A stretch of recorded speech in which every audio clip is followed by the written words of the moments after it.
Welcome. In this video we are going to learn how to detect meterpreter session using Antimeter. When you open this software, it will scan the whole computer and it shows the virus containing file. Also, it will ask you to kill the process or not.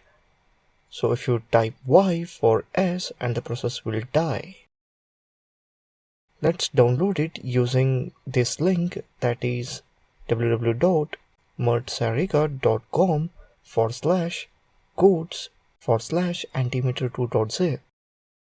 Extract it. Here it will scan the whole computer and it shows the virus containing file. Also, it will ask you to kill the process or not.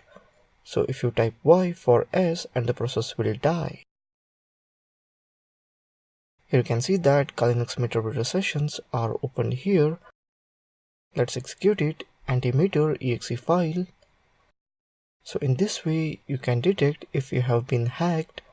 This tool does not only allow us to detect the file but helps us to kill it also, that in 2 simple steps.